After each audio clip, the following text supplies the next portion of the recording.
आज मैं आप लोगों को भारत में राष्ट्रवाद जो कि हिस्ट्री का सेकेंड चैप्टर है उसके बारे में व्याख्या करने जा रहा हूँ। ठीक है, यह बहुत ही ज़्यादा इंपॉर्टेंट चैप्टर है क्योंकि इससे 10 नंबर का मार्क्स आने वाला है। क्योंकि हिस्ट्री से टोटल 20 नंबर का मार्क्स आने वाला है, तो ये मतलब कि 2 चैप्टर है तो दोनों में से 10-10 आने वाला है। तो थोड़ा इसमें पूरा फोकस रखना है और इसको बढ़िया मन से धन से अपने मन को खोल कर पढ़ना है। ठीक है, इसके अंतर्गत मैं बहुत सारे आपको चीज़ें बताऊंगा जो कि बोर्ड रिलेवेंट से क्वेश्चन रहेगा, आपको बोर्ड में किस प्रकार से लिखना है वो बताऊंगा। और फिर बहुत सारे ऐसे ऑब्जेक्टिव को टच करेंगे जो कि आपके बोर्ड में आने वाले हैं, हो सकता है आ सकते हैं या प्री बोर्ड में आए थे, तो उन सभी के बारे में हम आपको डिस्कस करने वाले हैं। ठीक है, तो चलिए आज हम लोग अपना सेकेंड चैप्टर का फर्स्ट टॉपिक देखते हैं, वो की है पहला विश्व युद्ध, खिलाफत आंदोलन और सहयोग आंदोलन। ठीक है, तो पहला विश्व युद्ध में हम लोगों ने देखा था यूरोप में राष्ट्रवाद के उदय वाले चैप्टर में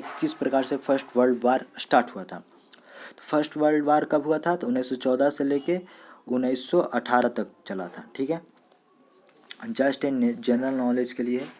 ठीक है, अब हम चलिए देखते हैं कि विश्व युद्ध जो हुआ था उसके अंतर्गत आर्थिक और राजनीतिक स्थिति में क्या क्या बदलाव आए थे। तो पहला बदलाव था कि रक्षा व्यय में भारी इजाफा हुआ।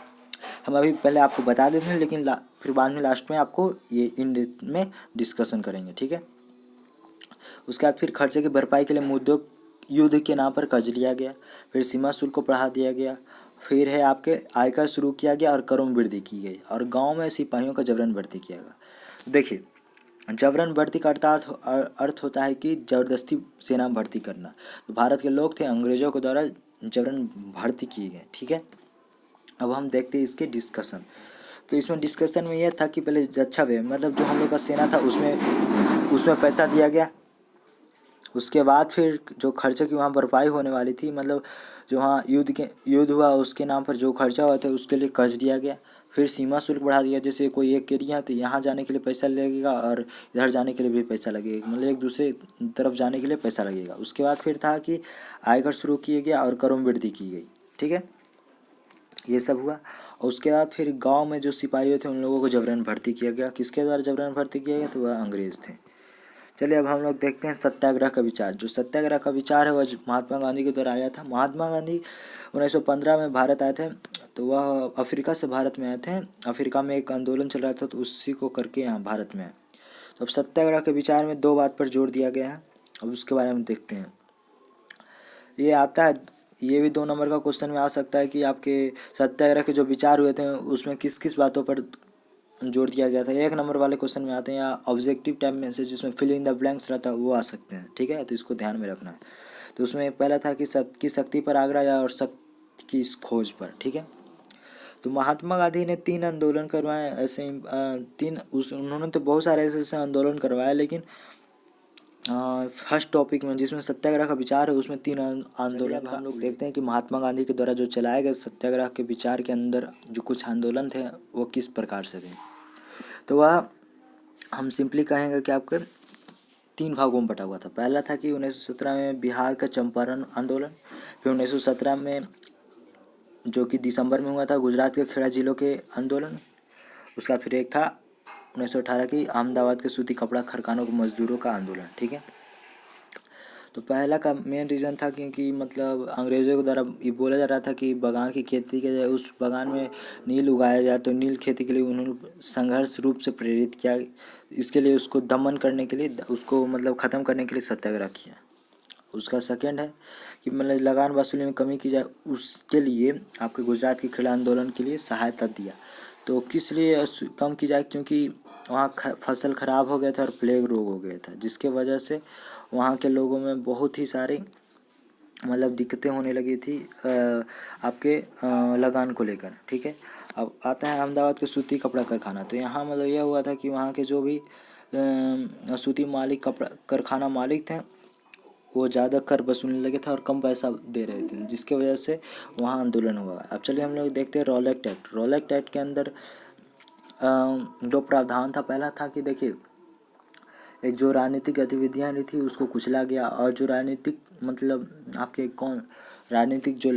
राजनीतिक नेता थे या राजनीतिक लड़ने वाले लोग थे उसको बिना मुकदमा के 2 साल तक जेल में बंद करने का प्रावधान दिया गया था। तो वो हम लोग देखेंगे आगे।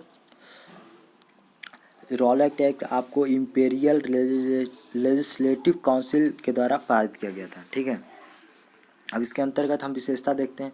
ऐसे हम बताएं विशेषता, लेकिन एक बार चलिए हम आप लोगों को एक और बता देते हैं कि सरकार को राजनीतिक गतिविधियों के कुचलने का एक प्रावधान था। ठीक है, जो सरकार के द्वारा जो राजनीतिक गतिविधियाँ मतलब जो राजनीतिक गतिविधियाँ चल रही थी आपके आंदोलनकारियों के द्वारा, उसको कुचला गया। और फिर सेकंड थिंग्स था कि राजनीतिक कैदियों को 2 साल तक बिना मुकदमा चलाए जेल में बंद करने का अधिकार मिल गया। ये हम लोगों ने आपको डिस्कस किया था, तो यहीं पर लिखा हुआ है और क्या। अब हम लोग देखेंगे कि 10 अप्रैल को मार्शल लागू हुआ था। ठीक है, उसके अंतर्गत क्या हुआ कि जनरल डायर को मतलब वहाँ की कैप्टनशिप का कमान संभाला गया। ठीक है, 13 अप्रैल को 1919 में जलियांवाला बाग हत्याकांड हुआ। ठीक है, ये अमृतसर में हुआ। अब इसके अंतर्गत क्या हुआ था कि देखिए, जैसे एक प्लेस है वहाँ पर मतलब सब बैसाखी पर्व हो रहा था, तो उसी का उसमें ही बहुत सारे लोग आए हुए थे। तो आपके जनरल डायर को लगा कि वहाँ पर सब आंदोलन करने के लिए लोग आज जमा हुए हैं, तो वो सोचा कि इसको हम सप्रेस करेंगे। सप्रेस करने के लिए बहुत सारे लोगों सैनिकों के साथ वहाँ पर बंदूकों के साथ वहाँ पर गए, और वहाँ पर जाकर सभी गेट बंद कर दिए और वहाँ पर फायरिंग स्टार्ट कर दी, जिसके कारण बहुत सारी हत्या हुई। ठीक है, अब वहाँ के बहुत सारी हत्याएं। ठीक है, अब इसका प्रभाव क्या हुआ कि जो मतलब आपके जलियांवाला बाग हत्याकांड हुए थे, मतलब 13 अप्रैल 1919 में अमृतसर में जनरल डायर की कमान के द्वारा, मतलब जनरल डायर के द्वारा क्या क्या हुआ था, उसके अंतर्गत क्या क्या प्रभाव हुए थे, क्या क्या इफेक्ट हुए थे, वो हम देखते हैं। तो वो इफेक्ट यह हुआ कि उत्तर भारत के शहरों में लोगों के जितने भी लोग थे वह सड़क पर आने लगे। फिर हड़ताल जो प्रारंभ हो गया, फिर लोग पुलिस से मोर्चा लेने लगे और सरकारी इमारतों पर हमला करने लगे, जिस मतलब कि ये जो आपके अंग्रेज़ के थे जितने भी घर थे उस पर हमला करने लगे लोगों के द्वारा। फिर ये रोड थे उस पर लोग आने लगे। उसके बाद फिर हड़ताल प्रारंभ हो गया, जितने भी बसें थी, कारें थी, वो सब मतलब चलना बंद कर दी गई। उसी को हड़ताल कहते हैं। ठीक है, अब हम लोग देखेंगे खलीफा। अब खलीफा के अंतर्गत एक खिलाफत आंदोलन हुआ, उसके अंतर्गत क्या क्या हुआ वो देखते हैं। देखिए, खलीफा को तत्कालिक शक्तियों की रक्षा के लिए मार्च 1919 में बम्बई में मोहम्मद अली और शौकत अली ने एक खिलाफत समिति का गठन किया। अब खलीफा एक होता है मतलब एक अलग इसका जाति होता है, मतलब मुसलमान लोग का, तो उसके अंतर्गत मतलब मुसलमान लोग का नहीं, मतलब पुराने ज़माने के मुसलमान लोग का है, ऐसे हम बोल सकते हैं। अभी का तो नहीं पता है, अभी मतलब किस प्रकार से थे, ये 1919 का कहानी बता रहा है। उस टाइम का जो खलीफा थे, मतलब उन लोगों का शक्ति को रक्षा के लिए, जो मतलब खलीफा के लोग थे उनकी शक्तियों की रक्षा के लिए मोहम्मद अली और शौकत अली ने मार्च 1919 में आपके खिलाफत समिति का गठन किया। ठीक है, अब नेक्स्ट पॉइंट है वह क्या है, देखिए देखते हैं। सितंबर 1920 में एक अधिवेशन हुआ जो कलकत्ता का कांग्रेस का अधिवेशन के नाम से जाना गया। ठीक है, तो इसमें इसके अंतर्गत महात्मा गांधी ने क्या किया, महात्मा गांधी ने यह किया कि खिलाफत आंदोलन के समर्थन और स्वराज के लिए एक असहयोग आंदोलन शुरू किया। तो पूछ सकता है क्वेश्चन कि असहयोग आंदोलन किस अधिवेशन में ऐसा मतलब बोला गया था कि किस अधिवेशन में आपके असहयोग आंदोलन शुरू की गई, वो आपके हो जाएंगे आंसर कि सितंबर 1920 के कांग्रेस के कलकत्ता अधिवेशन में। ठीक है, ये देख लिए, ये आपके मैप में भी आता है कि कांग्रेस के जो कलकत्ता अधिवेशन हुए थे 1920 में वो कहाँ थे और उसके अंतर्गत क्या हुए थे। ऐसा आता है क्वेश्चन कि आपके जो मतलब असहयोग आंदोलन किस अधिवेशन से स्टार्ट हुआ था, तो वो हम लोग आपके जो मैप वाले वीडियो होंगे तो उसमें प्रैक्टिस करेंगे। ठीक है, अब इसके अंतर्गत आता है असहयोग ही क्यों, जो आखिर असहयोग आंदोलन क्या था, असहयोग ही क्यों, उसका कोई तो रीज़न होगा ना। तो उससे पहले हम लोग देखेंगे कि 1909 में महात्मा गांधी के द्वारा एक पुस्तक लिखा गया था, उसका नाम था हिंद स्वराज। ठीक है, ये बहुत ही प्रोमिनेंट पुस्तक था, प्रसिद्ध था। तो मतलब ये क्वेश्चन आया था आपके प्री बोर्ड वाले क्वेश्चन में कि मैलान करे में आया था कि जो हिंद स्वराज के जो पुस्तक था वो किसके द्वारा लिखा गया था, तो महात्मा गांधी थे। ठीक है, चलते हैं। तो आपके यहाँ पर बताया गया है कि असहयोग आंदोलन चरणबद्ध तरीकों से पढ़नी चाहिए। अब देखिए, अब असहयोग आंदोलन क्यों चाहिए उसके लिए एक मतलब रीज़न है कुछ, वो आपके एनसीईआरटी बुक में दिया हुआ है। जैसे हम भी आपको डिस्कस कर देते हैं। उनका मानना था कि जैसे हमारे लोग जैसे अंग्रेज़ों का जो शासन चल रहा था वह आपके हम लोग के सहयोग से चल रहा था, क्योंकि अगर हम लोग सहयोग नहीं करेंगे तो वो अपना शासन चला नहीं सकते हैं। ठीक है, इसका मेन यही रीज़न है। और एनसीईआरटी बुक में दिया हुआ होगा लेकिन उतना इम्पोर्टेंट नहीं है। यहाँ पर जो जो भी चीज़ है सब इम्पोर्टेंट है, उसके नज़र से आप देखिएगा तो आपको मतलब यू कैन 95 ला सकते हैं इस सिस्टम में अगर आप देखेंगे तो अच्छा से मतलब इसको रिवाइज करते जाइएगा 4-5 बार तो एकदम आराम से हो जाएगा। ठीक है, अब चलिए देखते हैं हम लोग असहयोग आंदोलन चरणबद्ध तरीकों से किस प्रकार से हुई थी। ठीक है, इसके अंतर्गत बस इतना ही पढ़ना है। चलिए अब देखते हैं। महात्मा गांधी के द्वारा बोला गया कि सरकार द्वारा दी गई जितने भी पदवियाँ थी लौटा दी गई, मतलब लौटा दिया जाए। मतलब जो सरकार ने जितने भी पद दिए थे, एक पद दिया था इसके रविन्द्रनाथ टैगोर को लौटा दिए थे आपके असहयोग आंदोलन के दौरान। ठीक है, फिर और भी है कि सरकारी नौकरियां, सेना, पुलिस, अदालतों, विधायक परिषद और स्कूल विदेशी वस्तुओं का बहिष्कार करना चाहिए।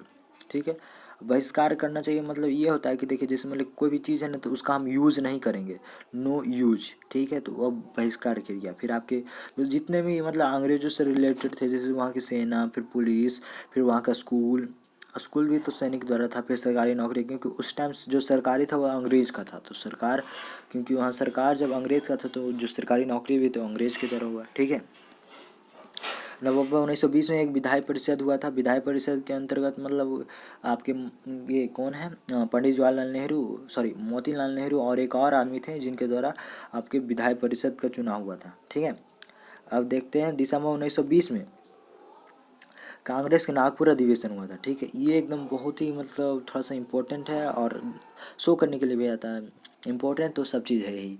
ठीक है, तो मतलब थोड़ा सा दिमाग में रखना है और क्या, मतलब 1 नंबर का क्वेश्चन वाले टाइप में आता है।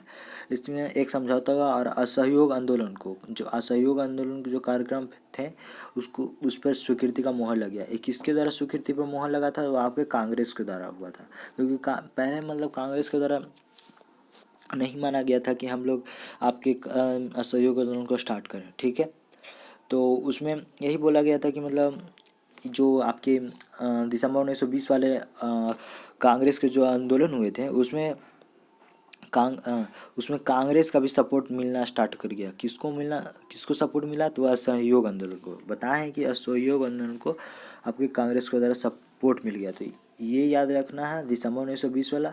फिर एक और 1920 वाला जो कलकत्ता अधिवेशन हुआ था, एक नागपुर अधिवेशन हुआ था। तो इसमें मतलब कुछ कुछ डेट्स याद रखना है, जैसे कि हम लोग 1917 में देखें कि बिहार का चंपारण आंदोलन हुआ। फिर 1918 में हम लोग देखें कि आपके गुजरात के अहमदाबाद में हुआ, फिर खेड़ा में हुआ। इन्हीं तरह से मतलब डेट देखें। फिर रोलेक्ट एक्ट 1919 में हुआ, किसके द्वारा हुआ, तो इम्पेरियल लेजिस्लेटिव असेंबली के द्वारा हुआ।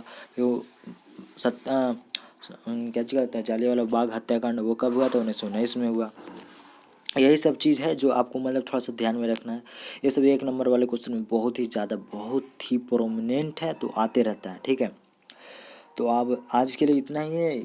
यहाँ तक जो फर्स्ट टॉपिक है, अगर आपको कोई भी डाउट रहा, कुछ भी रहा, मतलब कोई भी इशू प्रॉब्लम रहा, तो आप प्लीज़ पूछिए, कमेंट सेक्शन में ज़रूर क्वेश्चन डालिए। ठीक है, और रहा इसका नोट्स, तो इसका नोट्स मैं आपको व्हाट्सएप पे अवेलेबल करवा दूंगा। ठीक है, और भी अगर नहीं रहा तो मैं आपको टेलीग्राम का ग्रुप डिस्क्रिप्शन में दिया हुआ, तो वहाँ पर जाइएगा तो आपको वहाँ नोट्स मिल जाएगा ईजिली वे में। ठीक है, अगर वीडियो को अच्छा लगा हो तो प्लीज़ लाइक कीजिएगा, सब्सक्राइब कीजिएगा, और उन लोगों तक पहुंचाइए जो मतलब अभी तक एसएसटी में मतलब सोचते हैं कि अच्छा नंबर लाएं लेकिन नहीं पढ़ पा रहे हैं, उनको मटेरियल नहीं मिल पा रहा है, उनको यह पता नहीं चल पा रहा है कि किस प्रकार से वह पढ़ें। उनके पास ज़रूर शेयर करें।